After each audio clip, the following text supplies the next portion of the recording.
After entering into a whirlwind marriage with a man she had never actually met, a woman inadvertently lands a job at her husband's company. Her exceptional talent quickly earns his appreciation, and the two find themselves becoming quite close.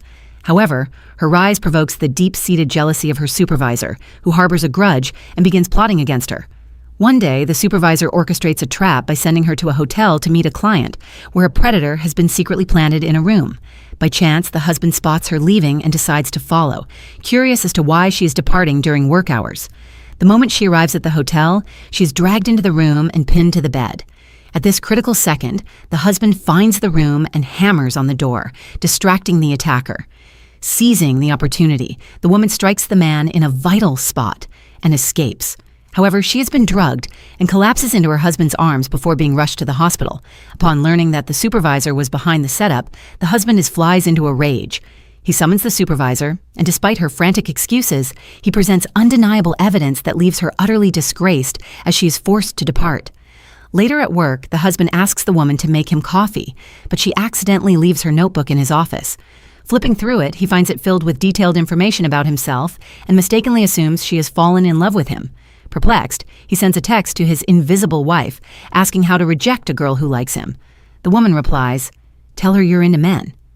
Shocked, but taking the advice, the husband approaches her workstation and bluntly declares he likes men. The woman is stunned, wrongly assuming they have a special relationship and wondering if this secret is the true reason behind their distant marriage. The next day, the boss takes his two most beautiful employees to meet a client. The woman carefully orders the client's favorite dishes, but the moment she steps away, her supervisor sabotages the meal by replacing everything with foods the client is severely allergic to. When the dishes are served, both the boss and the woman are horrified. The client, feeling insulted, prepares to cancel the partnership while the supervisor publicly berates the woman.